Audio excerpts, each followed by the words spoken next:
तो फाइनली थामा का ऑफिशियल ट्रेलर रिलीज हो चुका है, जो मैडॉक हॉरर कॉमेडी यूनिवर्स की 5वीं मूवी के साथ 21 अक्टूबर यानी दिवाली के एक दिन बाद सिनेमा घरों में रिलीज होने जा रही है। लेकिन कुछ कहने से पहले थामा मूवी के रिलेटेड 3 मेजर की पॉइंट्स को मेंशन जरूर करना चाहूंगा, जो पॉसिबल है आगे जाके थामा मूवी के साथ जुड़े। पहला, देखो मूवी चाहे जैसा भी हो, लेकिन थामा मूवी में एक नहीं, दो नहीं, बल्कि 3 आइटम सॉन्ग होने की पॉसिबिलिटी है। अगर तुम थामा का ट्रेलर ध्यान से देखो तो सबसे पहला ग्लिम्स हमें देखने को मिलता है नूरे फतेही का, दूसरा होता है मलाइका का और तीसरा है रश्मि का, जो मेरे हिसाब से ऑडियंस को थिएटर में पागल करने के लिए काफी है। बस गाना सही होना चाहिए। दूसरा है थामा मूवी में 100% बहुत से हॉरर कॉमेडी यूनिवर्स के कैमियोज होने वाले हैं, जो अल्टीमेटली थामा मूवी को स्त्री 2 की तरह बूस्ट करने में बहुत ज्यादा मदद करेगा। बस उन सब का यूज सही से करे। और तीसरा जो सबसे इम्पोर्टेंट है, थामा मूवी अपने वीकेंड तक आते आते 250 करोड़ का बिजनेस आराम से अचीव कर लेगी, अगर मूवी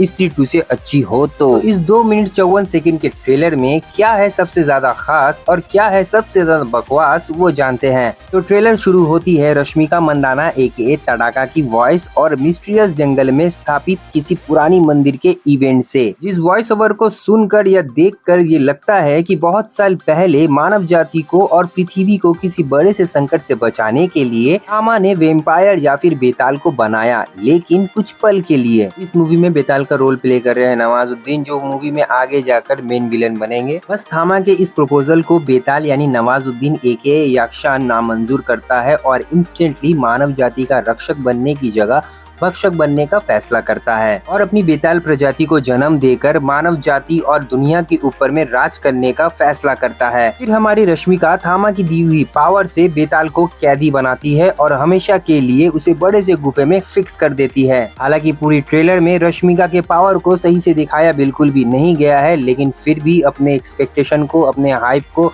लिमिट में रखना, नहीं तो कहीं ना कहीं से तुम्हारा कट जरूर जाएगा। इसके बाद ट्रेलर स्विच करता है करेंट टाइमलाइन में, जहां आयुष्मान खुराना एके आलोक अपने मिनिमम सपने और एम्बिशियस को लेकर कहीं और ट्रेवल करता है। लेकिन बदकिस्मती से जंगल में आलोक का मुक्कालात हो जाता है जंगली भालू से, जहां आलोक अपनी जान बचाते हुए पहुंच जाता है बेताल को कैद किए हुए गुफे में। शायद से बेताल आलोक को कन्विंस करके खुद को आजाद करवाता होगा और फिर खुद ही बेताल आलोक के ऊपर हमला करता है। लेकिन एन मौका में टडाका वहां पहुंच जाती है। ऑब्वियसली बेताल के हाथों में बंदी रक्षा कवच टूटने के बाद टडाका को आना ही था और वहां से आलोक को सही सलामत बचा लेती है। लेकिन नवाजुद्दीन एके बेताल के साथ हाथापाई करने के दौरान आलोक भी इन्फेक्ट हो जाता है, यानी आगे जाके वो भी बेताल बन जाता है। इसका एड्रेस उसे धीरे धीरे अपने बॉडी के अंदर हो रहे चेंजेस को देखकर पता चलता है। लेकिन मुझे ऐसा लगता है कि हो सकता है कि मैं गलत हूँ, कि आलोक वेम्पायर के काटने के बाद स्प्लिट पर्सनैलिटी में चेंज हो जाएगा,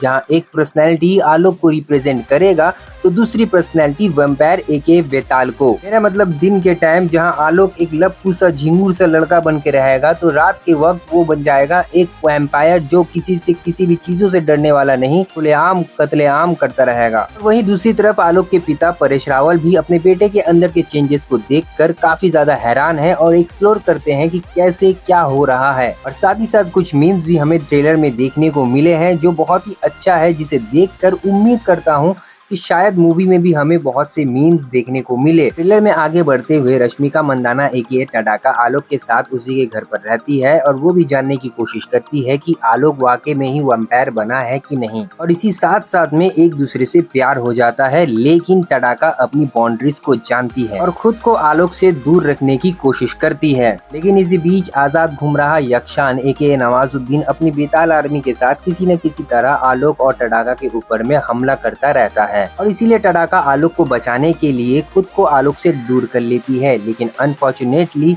ये स्टेप हो जाता है रॉन्ग, क्योंकि यक्षान टडाका को बहुत ही आसानी से कैद कर लेता है, ठीक उसी तरह जिस तरह टडाका ने बेताल को कैद किया था। अब कैसे आलोक टडाका को बचाएगा और क्या फिर से हमें स्त्री 2 जैसा टीम अप देखने का मौका मिलेगा, और क्या थामा के पोस्ट क्रेडिट या मिड क्रेडिट सीन में हमें महायुद्ध फर्स्ट चैप्टर का कोई हिंट देखने को मिलेगा।